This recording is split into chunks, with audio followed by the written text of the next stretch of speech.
Historias de Jack. Empezamos.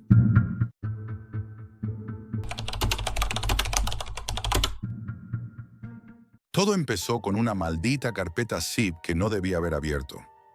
Aunque esto suene exagerado, no hay día en el que no me arrepienta de haber cruzado esa línea. No la línea del horizonte. La otra, la digital. Siempre fuimos curiosos. Mi amigo Sergio y yo compartíamos una fascinación por las conspiraciones. No las de aliens ni Illuminati que encuentras en TikTok, sino las que están enterradas en documentos PDF de 30 páginas, con letras diminutas y fechas que no cuadran. Entramos en la Deep Web por puro morbo. Usábamos Tor, VPNs en cascada, nos metíamos en foros cerrados con nombres como The Gate, Obsidian Archives o Nautilus Zero. En muchos solo encontrábamos basura, pero a veces salía algo más, algo vivo. Una noche, mientras explorábamos nodos aleatorios, encontramos un hilo que se titulaba en mayúsculas: "Lo que te esconden no está en el cielo, está en la base". Al entrar, había solo un mensaje: "La mentira más antigua está escrita en el horizonte. ¿Te atreves a mirar más allá?". No tenía respuestas, solo un link.onion en rojo y una advertencia en letras más pequeñas: "No entres si aún confías en la geografía". Sergio no lo dudó, lo conocía. Para él, todo lo prohibido tenía sabor a revelación. A mí me pareció una broma, pero hicimos clic. La página era extrañísima. Fondo negro, líneas de texto en blanco que parpadeaban como si estuviera escribiendo alguien en tiempo real. No pedía registro, solo una pregunta: ¿qué sabes sobre el límite del mundo? Sergio se lo tomó en serio. Escribió: "Sé que el Tratado Antártico prohíbe la presencia civil. Sé que los mapas no coinciden con las imágenes de satélite. Y sé que nunca he visto el final del mar con mis propios ojos". Yo le dije que se estaba flipando, pero lo mandó. La página se recargó sola y apareció una frase: "Acceso concedido. Bienvenido a la sociedad del horizonte". Lo que encontramos dentro era otra cosa. Nada de GIF locos ni gente chillando en mayúsculas. Era como un foro, pero más serio, organizado por capas. La primera era de iniciados, gente nueva, preguntando. La segunda, la cartografía antigua. Documentos, mapas redibujados, teorías extrañas. La tercera estaba protegida. Solo miembros autorizados. Sergio empezó a obsesionarse con entrar allí. Cada hilo era más extraño que el anterior. Algunos hablaban de zonas fuera del perímetro cartográfico, otros de exploradores muertos tras llegar demasiado lejos. Una frase se repetía mucho: "El mapa no es el territorio, pero el territorio es una cárcel". Fue entonces cuando apareció él. Delta 7, un usuario que todos trataban como si fuera un mesías. No subía fotos, no demostraba nada, solo escribía, pero sus mensajes tenían un peso extraño. Cosas como: "El horizonte no es el final, es la puerta sellada. Los satélites orbitan mentiras. Lo real se mide desde abajo". Una noche Sergio me dijo algo que no entendí. "El problema no es que la Tierra sea plana, es que está cerrada, Jack, como una celda sin barrotes". Me reí. Creí que era parte del personaje que estaba montando, pero cada día hablaba menos conmigo y más con ellos. Una madrugada lo encontré viendo un directo dentro del foro. Una transmisión borrosa, una silueta caminando por lo que parecía hielo infinito, voz distorsionada, una cuenta atrás. "¿Qué es eso?", pregunté. "Un cruce". ¿Cruce de qué? "Del límite, donde el mapa ya no sirve". Pensé que se había vuelto loco. Empezó a dejar de comer, a no salir de casa. Dijo que tenía que prepararse, que Delta 7 le había activado. Activado. ¿Qué coño significaba eso? Una noche lo escuché hablar por el móvil en el balcón. Estaba nervioso. Dijo frases como: "Sí, tengo los archivos. Nadie más sabe. No, Jack no está listo". Al día siguiente su habitación estaba vacía. Se había ido. Solo me dejó una nota en el escritorio: "No me busques. Esto ya no es teoría". Desesperado intenté entrar en su portátil. Estaba cifrado. Tardé horas en romper la contraseña. Cuando por fin lo logré, encontré una carpeta oculta.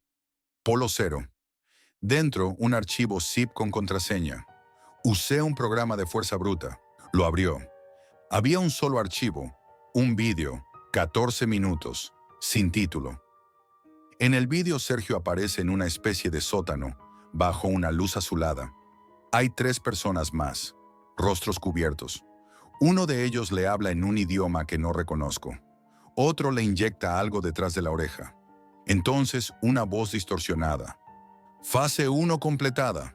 Aprobado para exploración interior. Bienvenido al círculo. Pantalla en negro. Estaba helado. No entendía nada. ¿Qué coño había hecho Sergio? Pensé que era lo peor. Hasta que 3 días después, encontré un sobre por debajo de la puerta. Sin remitente. Dentro, un mapa, circular, sin países, solo líneas concéntricas y puntos marcados fuera del contorno. Y una nota escrita a mano. Sigue el perímetro, él ya no puede volver. También había una tarjeta SIM. Solo contenía un archivo de texto con unas coordenadas GPS. Una antigua base militar abandonada cerca de Cádiz. No sabía si ir, pero si había alguna posibilidad de que Sergio siguiera vivo, tenía que comprobarlo por mí mismo. Así que cogí el coche, cargué el móvil y me puse rumbo al lugar. Hay lugares que no aparecen en los mapas porque no deben aparecer. Eso fue lo último que pensé cuando llegué a las coordenadas. Estaba solo. El sol caía y la base abandonada parecía sacada de una película de guerra. Edificios de hormigón agrietado, ventanas tapiadas con metal y una señal oxidada que apenas se leía. Zona restringida. Defensa aérea, 1986. El aire olía a óxido y polvo viejo. Bajé del coche, con el mapa circular aún temblando en mis manos. No era solo el lugar, era la sensación, como si algo invisible me estuviera vigilando desde que crucé el primer portón. La entrada al búnker estaba semiabierta. El interior era oscuro, pero no completamente. Alguien había instalado luces LED a lo largo del pasillo, con un cableado reciente. Al fondo, escuché un zumbido eléctrico, constante, molesto, como si alguien hubiera activado generadores. Entré despacio. Cada paso crujía sobre el polvo acumulado. Y entonces lo vi. Sergio, de pie en medio del pasillo, de espaldas, inmóvil. Me detuve. Algo no encajaba. «Sergio», dije. No se giró. «¿Qué has hecho?» Entonces habló. Su voz no era la misma. Ya no soy él, solo quedaba el cuerpo. Y entonces se volvió. Lo que vi no era del todo mi amigo. Sus ojos estaban distintos. No era un color, era una mirada, vacía, como si le hubieran arrancado algo desde dentro. «Estás aquí antes de tiempo, Jack», dijo con una calma perturbadora. «¿Qué cojones te han hecho?» «Nos liberaron del mapa». Intenté acercarme, pero levantó una mano. Detrás de él, unas puertas metálicas se abrieron automáticamente. Dentro, una sala circular, iluminada. Había pantallas en las paredes, todas mostrando líneas y rutas de navegación. Pero ninguna era reconocible.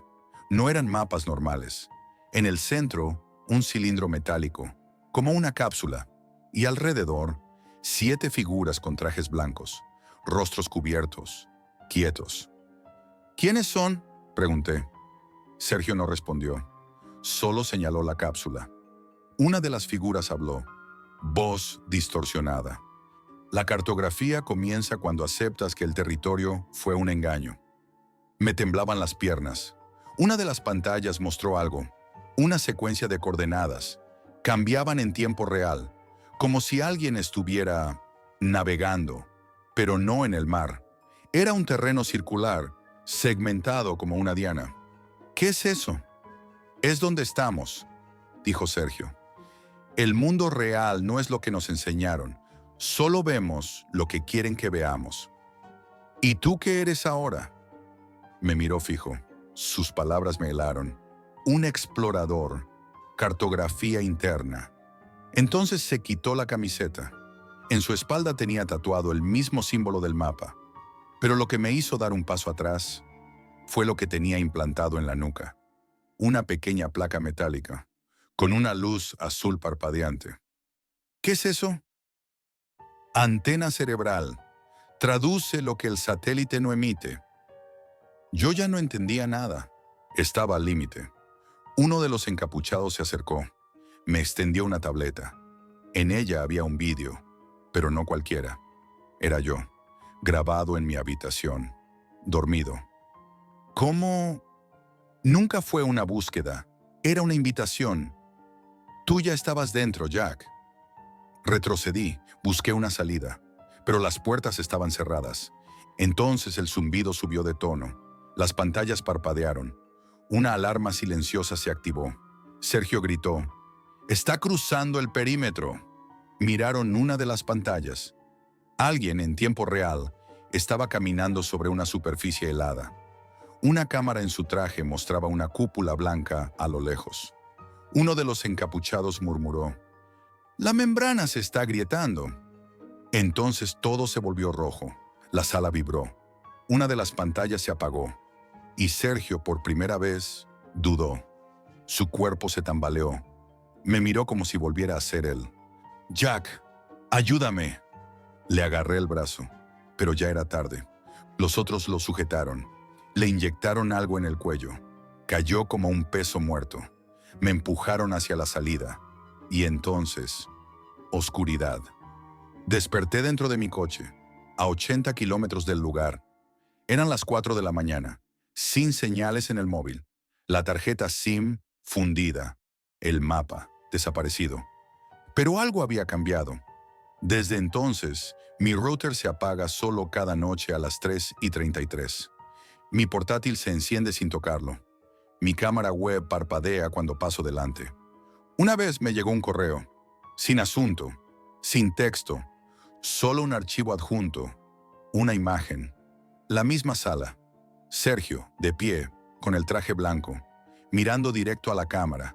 Y detrás de él, otra figura, yo.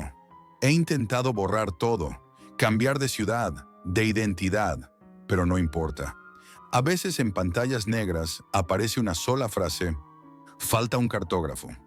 Y lo peor es que cada noche sueño lo mismo, grabada mientras dormía, murmurando cosas que no recordaba haber dicho. «No quiero ir, no quiero, todavía no». Me grababan desde dentro. El último archivo de la carpeta, Epsilon Jack, apareció esa misma noche. Solo tenía una línea de texto: «Prueba final, revisión de la fase experimental, aprobado». Apareció un nuevo vídeo. Yo, sentado en mi despacho, visto desde fuera como por una cámara oculta. Mismo ángulo que los vídeos del sujeto. En la parte inferior de la imagen, una etiqueta: «Fase 0, sujeto Jack, día 0». Desde entonces no tengo paz. Cambiar de casa no sirvió. Cambiar de identidad no sirvió. Siempre encuentran la forma de volver a mí. A veces por la noche, oigo cómo se enciende el portátil, aunque esté desenchufado, aunque no tenga disco duro. Y entonces lo veo, ese contador que sigue avanzando. Fase 1, fase 2, fase 3. Sé que me están observando. Sé que el experimento continúa. Y esta vez, no soy un testigo. Soy el experimento. Si has llegado hasta aquí, significa que aún estás a salvo.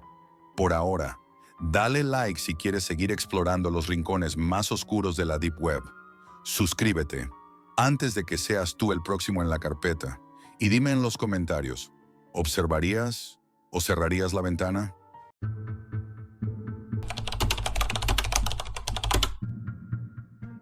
A veces, la curiosidad no mata al gato, lo desmiembra lentamente. Si estás escuchando esto, es porque aún crees que ciertas cosas solo pasan en películas, que la Deep Web son solo cuentos para asustar. Pero número, no hay nada más real, ni más sucio, ni más peligroso. Vivo en Berlín, soy traductor freelance, lo que significa que paso casi todo el tiempo encerrado en casa, delante del ordenador. Me gano bien la vida, pero me sobra tiempo. Y con tiempo libre y acceso ilimitado a Internet, la curiosidad se convierte en un arma. Empecé viendo vídeos típicos, tops de las cosas más perturbadoras encontradas en la Deep Web, supuestas grabaciones de rituales, servicios extraños, mercados ocultos. Todo me parecía una mezcla de exageración y mentira, pero entonces encontré foros reales, con acceso limitado, canales cerrados en IRC, comunidades encriptadas. Me obsesioné con encontrar lo que había más allá, el nivel verdadero del que algunos hablaban con miedo.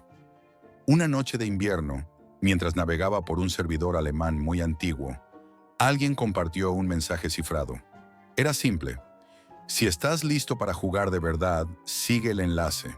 Lo abrí. La web no tenía nombre visible, solo una pantalla negra, letras rojas y un listado de retos numerados. No publicidad, no navegación, no contacto. Noctisnet, así se autodenominaba en el encabezado de código fuente. Solo lo supe porque revisé el HTML por curiosidad. Ni siquiera aparecía en el navegador como título. Minimalista, preciso, aterrador. Reto 1. Introduce un USB con contenido específico en el ordenador de un desconocido. Graba. 150 euros. Lo descargué. Era un ejecutable. Lo abrí en una máquina virtual. Era un bucle de imágenes macabras, ruido blanco, textos distorsionados en varios idiomas. Un caos. Nada ilegal per se, pero sí perturbador. El reto pedía que lo metiera en el ordenador de un desconocido. Grabación obligatoria. Rostro visible. Tiempo mínimo. 20 segundos. No lo pensé mucho. Me parecía un juego, una broma pesada. Fui a una biblioteca universitaria. Me senté en una esquina. Esperé a que alguien se levantara al baño dejando el portátil abierto. Inserté el USB. Grabé con el móvil. Me fui. Subí el archivo. 24 horas después, recibí 150 euros exactos en Monero. Sin dirección visible, sin solicitud de cartera. Solo llegó. Y ahí empezó todo. El segundo reto fue más intenso. Entrar de noche en una lavandería automática y apagar las cámaras de seguridad durante 5 minutos. Luego, colocar una pegatina roja en cada secadora. ¿Para qué? No lo sé, pero lo hice. Cada reto subía de nivel, de incomodidad, de ilegalidad. Uno me pidió dejar un peluche cubierto con sangre artificial en un columpio de un parque infantil cerrado por obras. Otro, colocar una grabadora encendida en el confesionario de una iglesia. Cada vez que subía un vídeo, el pago era mayor. 300, 500, 700 euros. Una vez recibí 1.200. Pero lo peor no era el dinero, era que cada reto parecía conocerme mejor. Las localizaciones estaban cerca de casa. Algunos retos me enviaban a lugares que había fotografiado en mis redes sociales años atrás. Incluso uno fue en el pasillo de mi antiguo instituto. No podía ser casualidad. Después del sexto reto, el sitio cambió. Ya no aparecían nuevos retos de forma automática. En su lugar, un mensaje. Has demostrado que tienes valor. ¿Estás listo para algo más? Jack, ¿quieres ir más profundo? Leer mi nombre me congeló la sangre. Yo nunca lo había escrito en la web, ni en el perfil del monedero, ni en los vídeos. Siempre fui meticuloso con eso. Usaba VPN, proxies en cadena, máquinas virtuales. No dejaba huellas. Y aún así, lo sabían. El nuevo mensaje incluía un temporizador, 72 horas. Un solo botón, aceptar reto especial. Esperé hasta la hora 71 con 50 minutos. Lo acepté. La web parpadeó. Luego se recargó y apareció una instrucción. Hoy a las 22 horas recoge el maletín en tu buzón. No lo abras. Llévalo a la estación abandonada de Siemensstadt a las 2 de la mañana. Graba todo. No hables, no preguntes. La estación, claro que la conocía, cerrada desde hace décadas. Metro inundado de grafitis, acceso vallado. Un lugar perfecto para lo que fuera. A las 22 horas en punto, bajé. El maletín estaba allí, negro con un cierre metálico, sin etiquetas, sin peso excesivo, ligero pero no vacío. Grabé el proceso. Fui en bicicleta hasta Siemensstadt. Aparqué en la vieja pasarela de hierro oxidado y bajé andando por las vías abandonadas. Las linternas apenas iluminaban más allá de unos metros. Todo era niebla, polvo y silencio. A las 2:07 de la mañana, exactamente, apareció un hombre. No lo escuché llegar. Estaba allí, de pie, entre las sombras. Pasamontañas, altura promedio, chaqueta gruesa. Me habló sin moverse. ¿Tienes el maletín? Asentí, me costó tragar saliva. Déjalo en el banco de madera. Luego vete, no mires atrás. Lo hice, pero no pude evitarlo. A los pocos pasos, lo escuché. Un llanto, débil, corto, el llanto de un niño. Giré la cabeza. No había nadie, ni el hombre, ni el maletín. Solo un banco vacío y un charco oscuro bajo la farola rota. Estuve a punto de vomitar. Me fui corriendo. A casa. No podía pensar, no podía dormir. Subí el vídeo esa misma madrugada. No puse música. No edité nada. Solo lo subí. Horas después, apareció un mensaje. Reto completado. Has sido ascendido. No supe qué significaba, pero lo sentí en el estómago. Algo había cambiado. Y lo peor aún, no había empezado. Tras aquella noche en Siemensstadt, volví a casa temblando. No dormí, no comí. Durante horas solo pude mirar la pantalla del portátil, con el vídeo pausado justo en el momento en que el llanto resonaba. No tenía sentido. No había nadie allí, pero lo escuché. Lo grabé. Cuando al día siguiente apareció el mensaje de «Has sido ascendido», algo dentro de mí cambió. No sabía qué significaba exactamente, pero ya no se trataba de retos. Ya no había lista, ni opciones, solo instrucciones directas. El mismo día llegó el primer sobrefísico, metido cuidadosamente en el buzón, como si lo hubiera colocado alguien con guantes. Papel grueso, color gris, sin remitente. Dentro, una tarjeta de memoria y una nota escrita a mano. Jack, ahora trabajas para nosotros. La tarjeta contenía varias fotos. Todas eran de mí, tomadas desde distintos ángulos, distintas horas, en la calle, comprando, bajando la basura. En una de ellas aparecía mi ventana del salón. Por fuera, desde una distancia corta, no podía haber sido tomada con zoom. Quien la hizo estuvo justo ahí. Había también un pequeño vídeo. Yo durmiendo. Se oía mi respiración. Se notaba que era de noche. Y lo más perturbador, grabado desde dentro de mi dormitorio. Aquella noche no recuerdo haber dejado la ventana abierta. Quise denunciarlo. Pensé en ir a la policía. Pero, ¿qué les iba a decir? ¿Qué participaba en retos ilegales por dinero? ¿Qué me grababan mientras dormía? ¿Que una web invisible me estaba controlando? No tenía pruebas. La web ya no existía. Noctisnet había desaparecido del navegador, como si nunca hubiese estado. Cada link daba error. Cada registro había sido borrado. Solo quedaba el miedo. Los sobres no pararon. Uno contenía una dirección y una fotografía. Un sótano abandonado al sur de Berlín, en un barrio industrial medio derruido. Tenía que ir, colocar una cámara en una esquina y dejar encendido un altavoz portátil con una grabación que me enviaron por USB. Era una especie de mantra distorsionado, repetido en bucle, con voces de niños solapadas, con sonidos metálicos. Lo hice. No sabía qué más hacer. Una semana después, otro sobre. Esta vez era mi hermana. Una foto de ella, sentada en una cafetería, riéndose en algún punto del día anterior. Por el reflejo de la ventana, pude saber que había sido tomada desde la calle, muy cerca. En el reverso, accede a su casa, graba un minuto, no dejes rastro, no le hables, no expliques nada. Me quedé helado. Empecé a sudar frío. Era demasiado.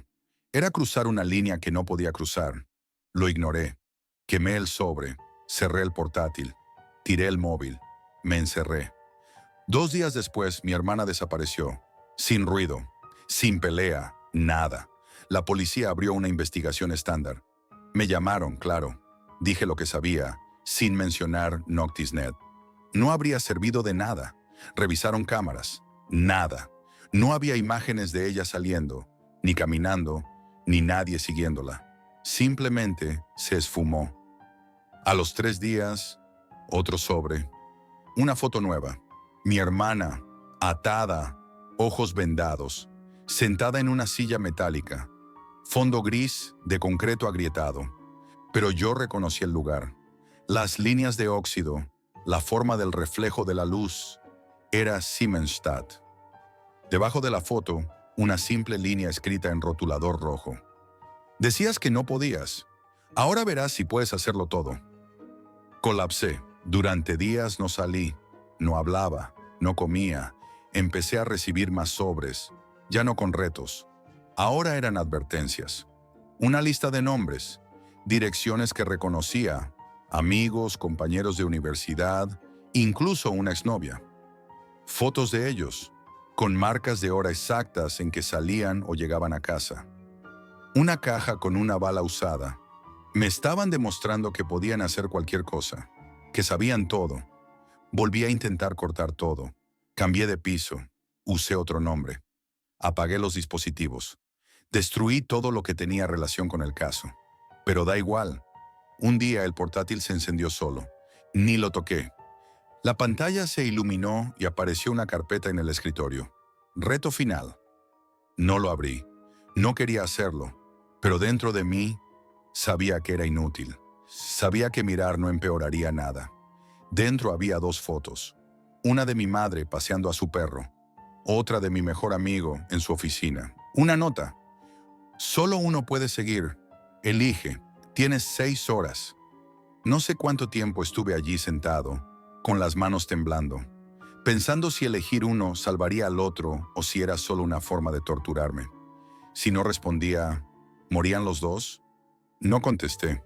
No podía. A las 6 horas exactas, el ordenador se apagó solo. Y desde entonces, no he sabido nada más. De ninguno de los dos. No sé si están vivos. No sé si murieron. No sé si fue un castigo o un simple experimento psicológico. Me mudé. Cambié de identidad. Uso solo dispositivos cifrados. No tengo redes. No tengo contactos. A veces me despierto con la sensación de que hay alguien en la habitación. A veces escucho pasos en el pasillo, aunque viva solo. Pero nunca hay nada. Y sin embargo, cada tanto llega un sobre, sin remitente, sin remitida, vacío, solo eso, vacío, como si dijeran, seguimos aquí. Como si quisieran recordarme que a Noctisnet no se entra para jugar, se entra para pertenecer. Y tú que estás escuchando esto, si algún día te ofrecen un reto anónimo, si ves una página con fondo negro, letras rojas y tecleas por curiosidad, no sigas, no aceptes, no respondas, porque la web no te observa, te estudia, y una vez sabe quién eres, ya nunca te deja ir.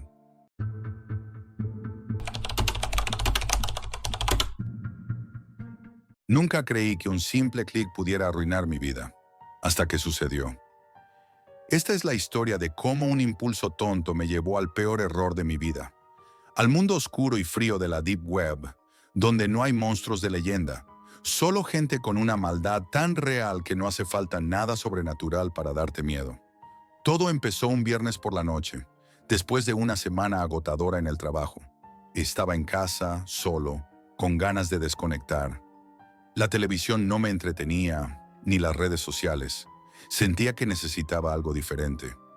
Algo que me sacara de la rutina y me diera esa chispa de adrenalina que tanto había perdido. Fue entonces cuando me acordé de la Deep Web. Siempre había escuchado que era un lugar lleno de cosas ilegales, secretos que la mayoría no debía conocer, pero también un sitio donde se movía dinero, poder y gente con habilidades que parecían imposibles. Me había resistido a entrar durante años, pero esa noche la curiosidad pudo más. Busqué un tutorial para entrar usando Tor, la famosa red anónima. No fue difícil. En menos de media hora ya estaba dentro, navegando entre páginas oscuras y enlaces ocultos que parecían salidos de un libro de espías. Pero lo que realmente me llamó la atención fue un foro con una apariencia extrañamente profesional, lleno de mensajes de gente que ofrecía servicios muy concretos y escalofriantes. El grupo se hacía llamar Los Cuervos. Ofrecían robos organizados, planes a medida para cualquier tipo de objetivo. Lo increíble era que prometían hacerlo sin violencia, sin alarmas disparadas, sin dejar rastro alguno. Decían que tenían especialistas en seguridad, tecnología y logística que podían entrar en las casas más protegidas como si fueran fantasmas. Me sentí atrapado. Cada mensaje, cada oferta, era más detallada que la anterior. Fotos de casas supuestamente inviolables, mapas con rutas de escape, testimonios, en apariencia reales, de clientes satisfechos. La frialdad y profesionalidad con la que hablaban me impresionó y también me aterrorizó. Pensé que era una broma o una estafa, pero había algo en ellos que sonaba demasiado auténtico. Así que decidí probar. No podía imaginar lo rápido que aquello iba a salirse de control. Me registré con un alias cualquiera, Spectre, y envié un mensaje privado. Pedí un robo pequeño, algo inocente. La cartera de un conocido que sabía que guardaba algo de efectivo en casa, sin importancia. No quería arriesgar demasiado, solo experimentar. Me respondieron rápido, con instrucciones claras. Debía facilitar información básica, fotografías del lugar, horarios, hábitos. Todo debía ser exacto. Me advirtieron que la precisión era clave para no fallar. Pagué con bitcoins. La transacción fue rápida y anónima. Pero entonces empezó el juego de verdad. Esa misma noche recibí un mensaje críptico. Operación completada. Nada más. Sin detalles, sin pruebas. Mi mente se debatía entre la incredulidad y la emoción. ¿Habían conseguido hacerlo? ¿Habían entrado en casa de mi conocido sin dejar rastro? Al día siguiente, las noticias confirmaron un robo en la casa de un empresario local. Habían desaparecido documentos y objetos de valor, sin señales de forzar ninguna puerta ni ventana. La policía estaba desconcertada. Me sentí poderoso, invencible. Creía que había descubierto un mundo oculto al que pocos tenían acceso. Pero pronto esa sensación comenzó a desvanecerse. Unos días más tarde me llegó un mensaje anónimo, sin remitente, con una fotografía de mi calle tomada desde un ángulo que solo alguien con acceso cercano podía tener. La imagen mostraba mi casa, mi coche aparcado. Fue la primera vez que sentí miedo de verdad. Intenté ignorarlo. Pensé que era una broma o alguien más queriendo meterse conmigo. Pero los mensajes no pararon. Capturas de pantalla de mis redes sociales, fotos de mis movimientos diarios, incluso imágenes tomadas a través de la ventana de mi habitación. Entonces comprendí algo terrible. Los cuervos no solo robaban objetos, estaban vigilándome. Traté de borrar mis huellas digitales, cambié contraseñas, eliminé perfiles, pero nada servía. Parecía que me habían marcado. No solo a mí, sino a mi entorno. La paranoia me devoraba por dentro. Intenté contactar con ellos para terminar todo, para salir de ese infierno, pero no hubo respuesta. El silencio fue peor que las amenazas. Poco a poco, empecé a notar fallos en mi teléfono, llamadas perdidas que no podía explicar, mensajes que desaparecían sin leer. Mi ordenador empezó a comportarse raro, con programas desconocidos instalándose sin permiso. Una noche, mientras intentaba dormir, sentí que alguien me observaba. No era paranoia, sentí esa presencia real, palpable, como si unos ojos invisibles estuvieran clavados en mí desde la oscuridad. Desde ese momento supe que los cuervos tenían algo más preparado para mí y que no iba a ser nada pequeño. Un par de días después de que los mensajes extraños comenzaran a llegar, la realidad empezó a derrumbarse a mi alrededor. No solo era vigilancia, sino control. Sentí que cada paso que daba estaba siendo seguido, analizado, manipulado. Intenté cortar toda comunicación con los cuervos. Bloqueé sus cuentas, eliminé mis contactos, me volví invisible digitalmente. Pero fue inútil.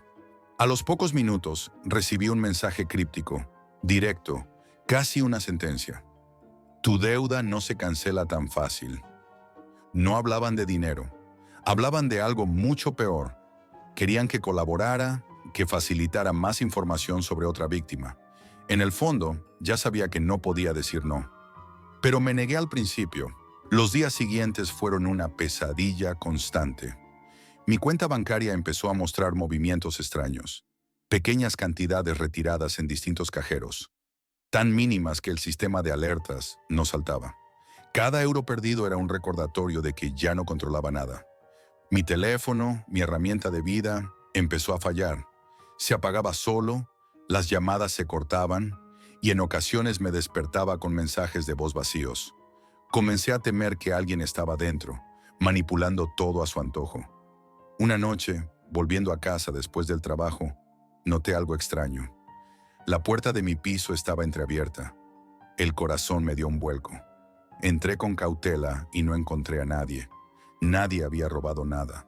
Sin embargo, sobre la mesa del salón, una tarjeta negra con una calavera impresa y un mensaje en tinta roja. Siguiente paso. El mensaje fue un golpe directo a mi miedo. No se trataba solo de robar o chantajear. Era un juego de dominación. Yo era una pieza más en un tablero que no entendía. Fue entonces cuando comprendí que los cuervos no solo robaban para enriquecerse, usaban la información para destruir vidas, manipular personas, convertirlas en marionetas de sus intereses. Decidí investigar por mi cuenta. Empecé a buscar pistas, a entender el entramado detrás de esa organización. Descubrí que no era un grupo cualquiera. Era una red internacional con tentáculos en bancos, empresas de seguridad e incluso en la policía. Nadie estaba a salvo. Encontré testimonios, ocultos entre hilos de la Deep Web, de otras víctimas. Gente que había tratado de escapar y que, en lugar de salvarse, había sido presa de extorsión, amenazas constantes, hasta perder todo. Dinero, familia, dignidad. Lo peor vino cuando algo tocó a mi familia. Recibí un vídeo sin remitente. En él aparecían mis padres, con caras serias y preocupadas. Un mensaje frío y amenazante acompañaba las imágenes. Si no entregas la información que pedimos, esto solo será el principio. Sentí un vacío helado en el pecho. No podía recurrir a la policía. Nadie creería que un grupo invisible, sin nombre ni rostro, podía hacer esto sin dejar pistas. Tuve que huir. Cambié de ciudad, de número de teléfono, borré todas mis redes sociales, me volví una sombra. Pero el miedo me siguió como una sombra oscura. A veces en mitad de la noche escucho ruidos extraños, siento que alguien está cerca, y sé que no es paranoia, sé que están ahí, esperando que vuelva a caer. Lo más aterrador no es lo que hacen, es que lo hacen sin que nadie pueda verlos, sin fantasmas, sin monstruos, solo humanos que, gracias a la tecnología y al anonimato, destruyen vidas como si nada. Si alguna vez sientes curiosidad por ese mundo, recuerda mi historia. La Deep Web no es un misterio lejano. Es un lugar donde un error, un simple clic, puede convertirse en tu condena eterna.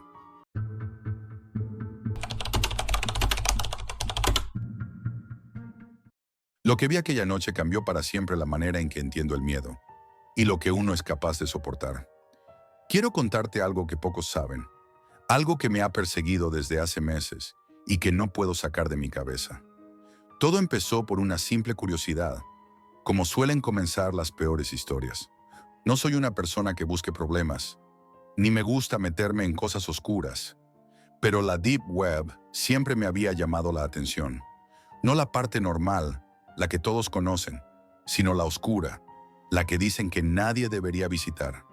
Decían que allí se vendían videos macabros, grabaciones reales de actos horribles, cosas que ni los medios de comunicación se atrevían a mostrar. Al principio me reí. Pensé que era solo leyenda urbana, puro morbo de internet para asustar a los curiosos. Pero el morbo puede más que la razón. Una noche, después de mucho investigar, de pasar por enlaces caídos y chats encriptados, conseguí acceder a uno de esos sitios. No fue fácil. La dirección cambiaba cada poco, los enlaces se borraban al minuto y las invitaciones se conseguían solo en foros cerrados donde nadie confiaba en nadie. Me sentía como entrando en un territorio prohibido, un agujero oscuro sin retorno. Cuando finalmente abrí la página, el diseño era mínimo, casi básico. Fondo negro, letras blancas. No había imágenes, solo listas de videos y mensajes de advertencia. Si eres sensible, abandona ahora. Pero ya era demasiado tarde. Lo que me sorprendió fue la variedad de títulos. Última llamada, la sombra en la puerta, luces en la niebla, el silencio antes del grito. Cada uno con un precio en bitcoins, cifras que no me esperaba. Pero lo que me dejó frío fue la cantidad de comentarios que aseguraban que eran videos reales. Personas que decían haberlos visto y no poder olvidarlos. Decidí arriesgarme y compré uno, el que parecía menos elaborado, pero que más me intrigaba: la habitación cerrada. No sabía qué esperar. El archivo era pesado, demasiado para un video simple, como si contuviera más de lo que se veía a simple vista. Al abrirlo, mi ordenador casi se bloquea. La pantalla muestra una habitación pequeña, con una única bombilla que parpadea y una atmósfera que se siente casi palpable. Se oyen susurros, voces humanas, nada paranormal, pero el ambiente es denso, opresivo. En la esquina, una persona está atada, casi inmóvil. Frente a ella, una figura encapuchada que sostiene algo que no logro distinguir. Lo que me impresionó no fue la violencia explícita, sino la forma en que estaba grabado. La cámara se movía con lentitud, como si alguien estuviera observando, esperando el momento justo para actuar. No hay cortes ni edición, solo el tiempo crudo. Vi al encapuchado rozar un cuchillo con la mesa. No un cuchillo cualquiera. Las manchas en la hoja parecían manchas secas de sangre, lo que me heló la sangre. Pero el horror real llegó cuando empecé a distinguir detalles. La persona atada temblaba, respiraba entrecortadamente, y la voz del encapuchado comenzó a sonar, baja y amenazante, aunque no pude entender todo por la mala calidad del audio. Sentí que la tensión me subía al cuello. Quería apartar la mirada, pero algo me empujaba a seguir. El video terminó abruptamente, sin mostrar nada más. En la pantalla apareció un mensaje. ¿Quieres saber quién está detrás? Pregunta en el foro. A partir de ese momento me convertí en un adicto al horror. Compré más videos, cada uno más perturbador que el anterior. Víctimas, amenazas, escenas que parecían sacadas de pesadillas reales. Pero lo más terrible no era lo que veía, sino lo que empezó a suceder fuera de la pantalla. En uno de esos foros recibí un mensaje privado que me heló la sangre. Si quieres saber más, ven a esta dirección. Era una localización real, cerca de mi ciudad. La curiosidad volvió a devorarme. Aquella noche conduje hasta el sitio marcado. Era un edificio abandonado, envuelto en grafitis, con ventanas rotas que dejaban pasar la luna. El silencio era absoluto, solo interrumpido por el crujir de mis propios pasos. Dentro, la linterna del móvil apenas alcanzaba a iluminar un pasillo lleno de escombros. De repente, vi una cámara antigua en el suelo, todavía grabando.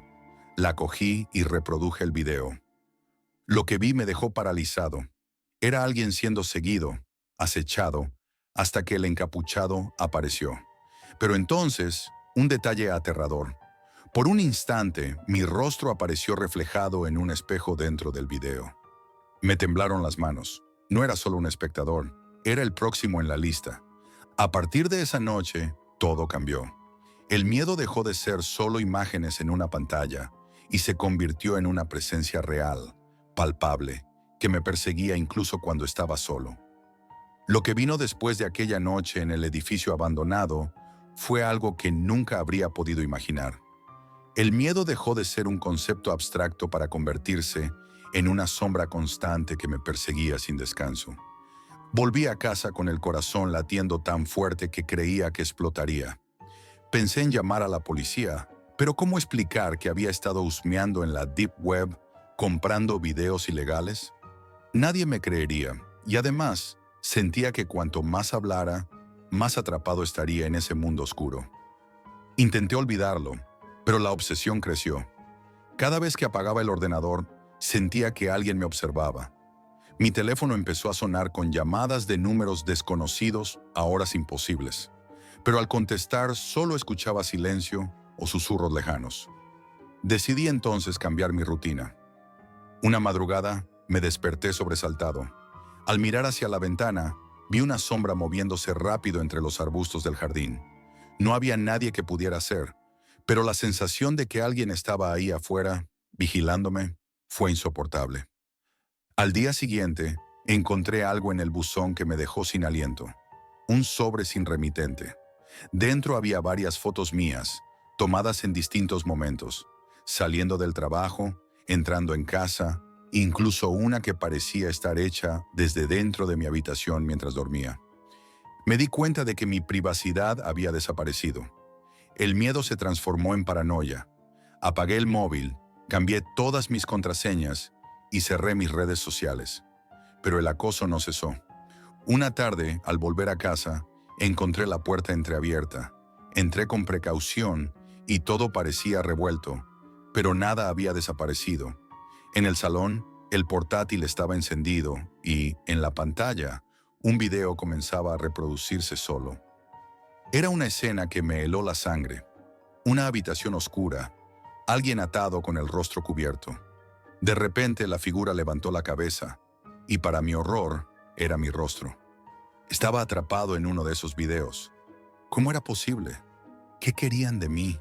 No dormí en días. El miedo era tan intenso que sentía que cualquier sombra podía ser la señal de que me estaban vigilando. Empecé a notar movimientos extraños, ruidos sutiles en la casa, objetos que cambiaban de lugar, luces que parpadeaban sin explicación. Decidí buscar ayuda. Contacté con antiguos amigos hackers, personas con conocimientos para rastrear y desenmascarar este tipo de redes. Les conté todo, aunque dudaba que creyeran lo que había vivido. Juntos logramos localizar un servidor oculto, un archivo gigantesco lleno de videos como los que yo había comprado, pero también de otros peores, muchos de personas desaparecidas sin explicación. El horror crecía. Aquello no era solo un mercado negro, era una red de vigilancia y control. Mientras investigábamos, las amenazas se volvieron más directas. Recibí mensajes encriptados, fotos de mis movimientos, detalles de mi vida personal y advertencias claras. Deja de buscar o serás el siguiente. Pero ya era demasiado tarde. Sentía que no podía escapar. La última vez que intenté desconectar, me encontré con un mensaje directo en la pantalla de mi móvil. Nos vemos pronto, Jack. Desde entonces, cada vez que apago la luz, siento que alguien está en la habitación conmigo. Sé que no es paranoia, sé que están ahí, esperando el momento para hacerme parte de la próxima grabación. Esta es la verdad que pocos se atreven a contar. En la Deep Web, el verdadero terror no está en fantasmas o monstruos, sino en personas reales, en redes invisibles que acechan desde las sombras y que te convierten en su próxima víctima.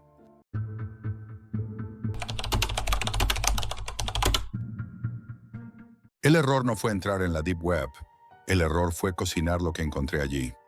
Soy cocinero, y sí, sé que muchos empezáis vuestros relatos con algo parecido, pero lo que os voy a contar no tiene nada de ficción ni de exageración. Esta historia no trata de fantasmas ni de voces misteriosas. Trata de carne y del asco absoluto que sentí cuando descubrí lo que había estado sirviendo durante semanas. Todo empezó por el dinero, como casi siempre.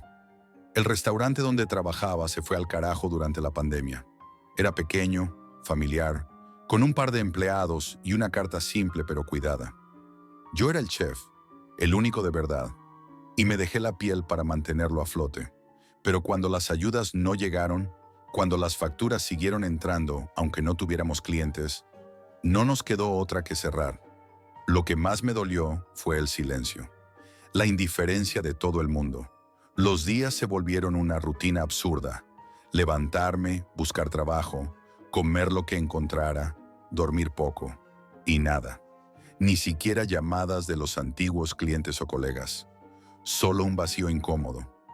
Empecé a pasar horas navegando por internet, metiéndome en foros de cocina, grupos secretos, hasta que alguien mencionó la puerta roja. Al principio pensé que era broma, un mito urbano, pero cada vez más gente lo comentaba con un tono medio susurrado, medio asombrado. ¿Has probado la carne de la puerta roja? Nadie habla de dónde viene, pero el sabor es incomparable. Eso decía uno de esos mensajes. Sentí una mezcla de repulsión y atracción. La curiosidad me pudo. No soy idiota, lo sé. La Deep Web es un lugar lleno de mierda, de cosas ilegales, peligrosas. Pero estaba desesperado y, además, creía en una cosa. Si alguna vez iba a probar algo único, tenía que ser un cocinero dispuesto a ir hasta el fondo. Me descargué Tor siguiendo tutoriales básicos. La primera vez que entré a la puerta roja, sentí una sensación rara. No era lo que esperaba. No había pantallas llenas de mensajes violentos o amenazas. Era como entrar en una tienda gourmet oculta. Minimalista, pulcra, con fotos de carnes cortadas en trozos perfectos, casi artísticos. No había descripciones normales. Nada de carne de cerdo o filete de ternera. Solo nombres extraños. Filete pulmonar, carrillada selecta, tártaro de origen exótico, sin procedencia ni explicación. Y un aviso grande en rojo. No preguntes por el origen, solo cocina. Me dio mal rollo, pero también algo de respeto. Quizás era un código para los que entienden el negocio. Eso me hizo sentir parte de algo secreto. Empecé a husmear los comentarios. No eran anónimos ni vulgares. Eran chefs, entendidos, que hablaban del producto con admiración. Comentaban detalles técnicos, como si hubieran encontrado un tesoro gastronómico. La grasa canta en la plancha. Nunca he visto un corte con esta textura. Sabor metálico, pero equilibrado con acidez sutil. Fue entonces cuando me enganché. El precio era alto, pero no ridículo. Pedí un lote pequeño, sin demasiada esperanza. 3 días después me llegó la caja. Negra, sin etiquetas ni remitente. Nada que pudiera relacionar con empresas o direcciones conocidas. Abrí con cuidado y dentro había la carne, al vacío, en porciones perfectamente selladas. El olor me desconcertó. No era olor a carne ni a animal. Era algo más sutil, extraño, casi limpio, como si el producto hubiera sido procesado para no dejar rastro de ningún origen. Me dio mala espina, pero también ganas de probar. Cociné un medallón aquella noche. Solo sal, poco aceite, la plancha a temperatura media. El ruido del chisporroteo me pareció más intenso de lo normal. El olor al cocinarse era extraño, fresco, limpio y metálico, pero en un sentido distinto, no desagradable. Cuando probé el primer bocado, sentí algo que no puedo explicar. Era la mejor carne que he probado en mi vida. Delicada, jugosa, tierna, con un sabor que parecía contar una historia. Casi me emocioné. Decidí preparar otro plato para un amigo. No le dije nada del origen, solo que era un producto muy especial, difícil de conseguir. Se relamió hasta los codos y me preguntó si podía comprar más. Pero justo entonces empecé a notar que algo cambiaba en mí. No podía sacarme la carne de la cabeza. La recordaba, pensaba en ella, en su textura, en ese sabor único.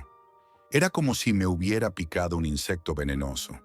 La sensación era extraña, una mezcla entre deseo y culpa.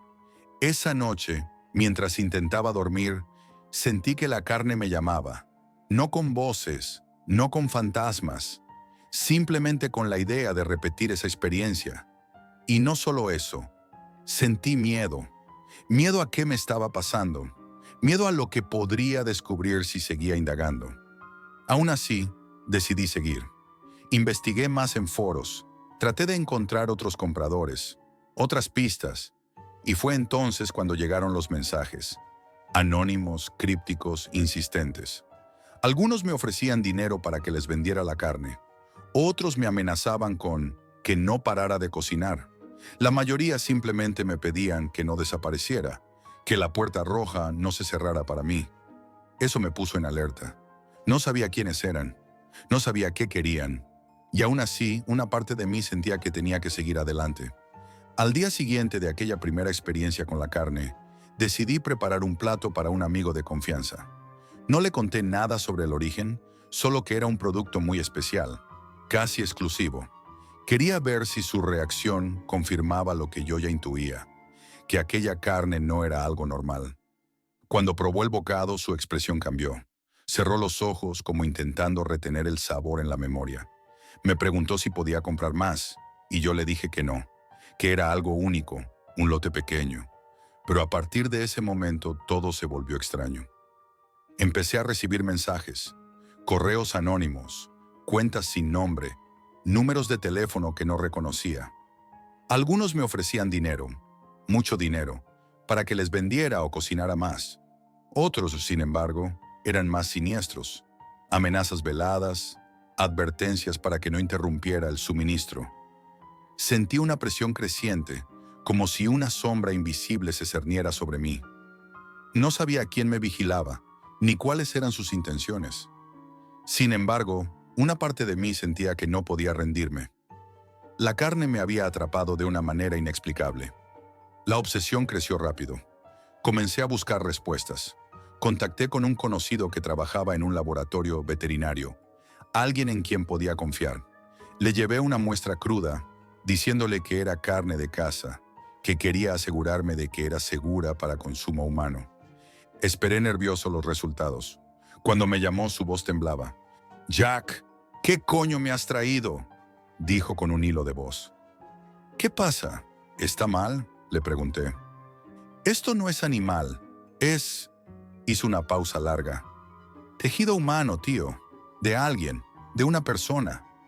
No pude evitar vomitar en ese momento. La realidad me golpeó con la fuerza de un martillo. Me sentí sucio, culpable, aterrorizado. Durante días me pregunté cómo había podido no darme cuenta, cómo había cocinado carne humana sin saberlo. Pero lo peor fue entender que no era un accidente. La carne provenía de la Deep Web, de un mercado clandestino que vendía lo inimaginable. Intenté borrar mi rastro. Volví a La Puerta Roja para eliminar mi cuenta y cualquier registro. Pero la página ya no existía.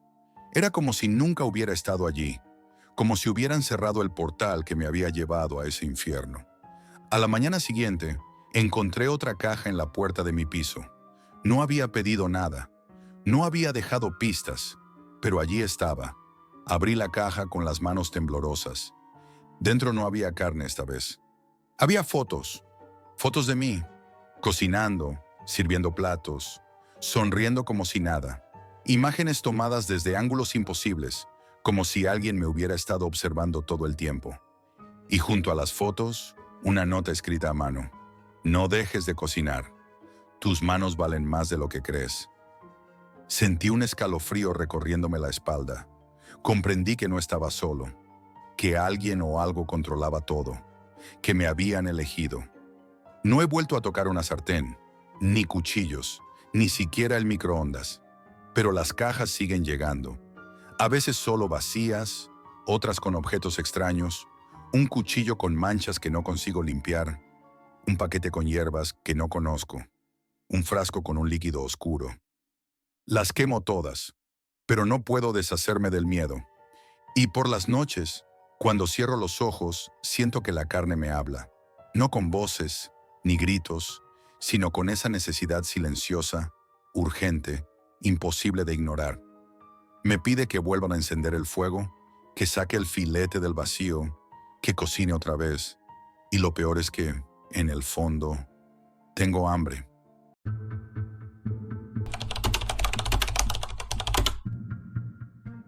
No sabes realmente qué es el miedo hasta que te pierdes en la Deep Web y la selva te atrapa sin dejarte escapar. Hace poco viví una experiencia que cambió para siempre la forma en que veo el mundo.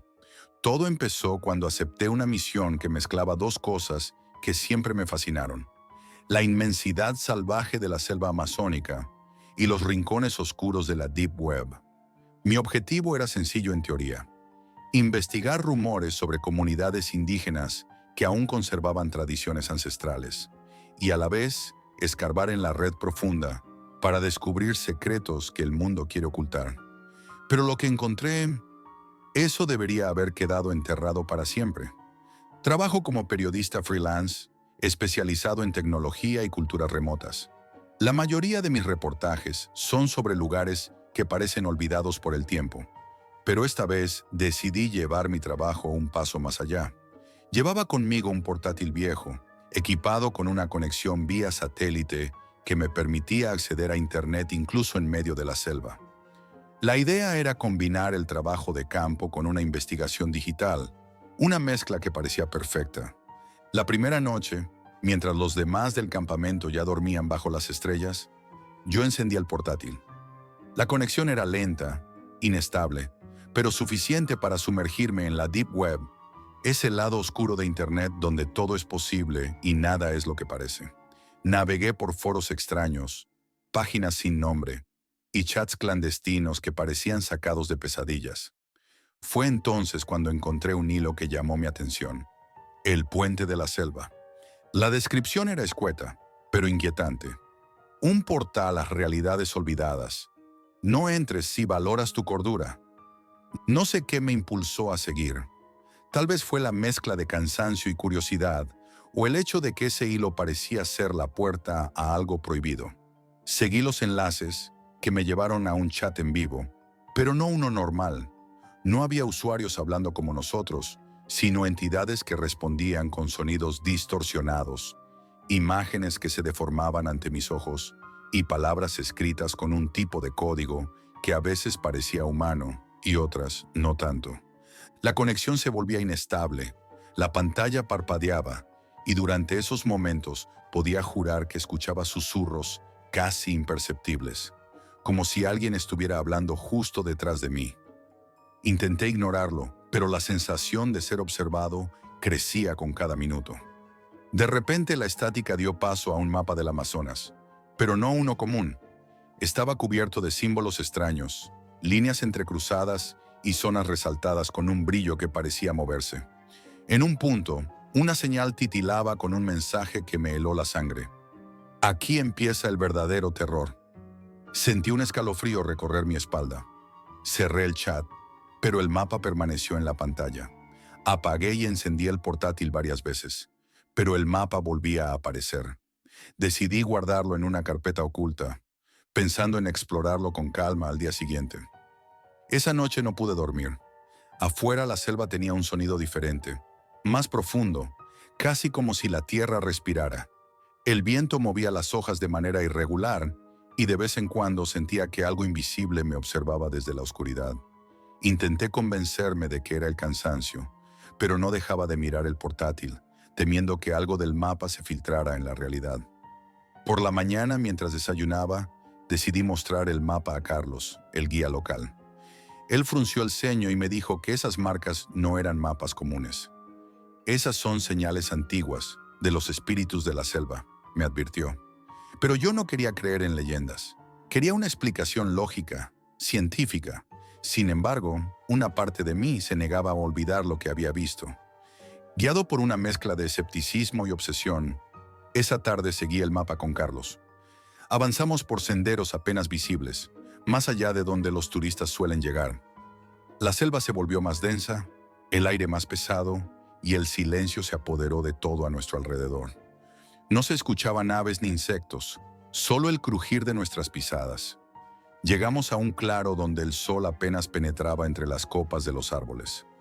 Allí encontré algo que parecía imposible: unas extrañas marcas en la tierra, grabadas con símbolos iguales a los del mapa. Carlos me miró serio y dijo: «Esto no es lugar para ti, Jack. Vuelve». Pero yo no podía.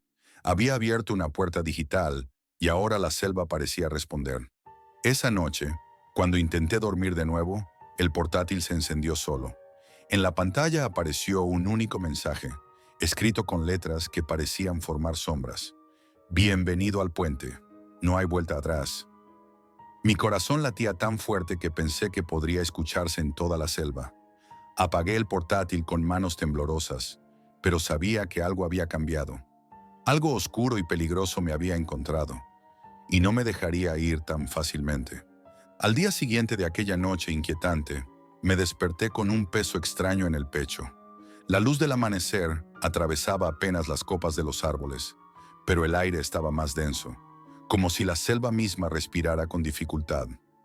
El mapa en mi portátil seguía ahí, en la pantalla, pero esta vez no había ningún mensaje. Solo el punto brillante que titilaba, recordándome el lugar marcado como el verdadero terror. Decidí seguir adelante, contra el consejo de Carlos. que cada vez parecía más preocupado.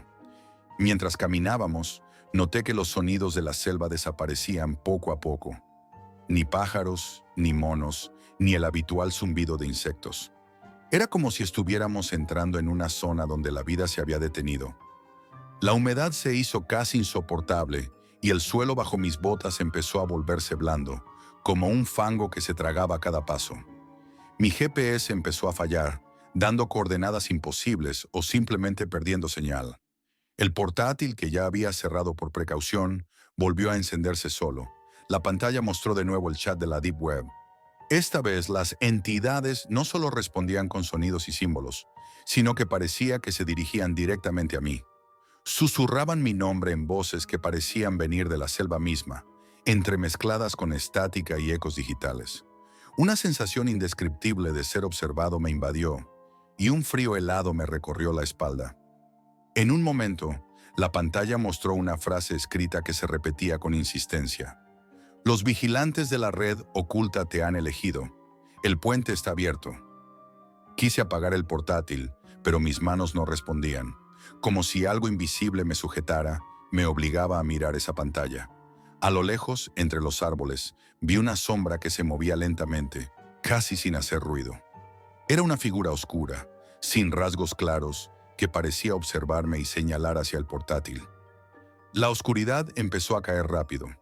La noche en la selva es un mundo aparte. Los sonidos vuelven, pero son diferentes, más intensos, casi amenazantes.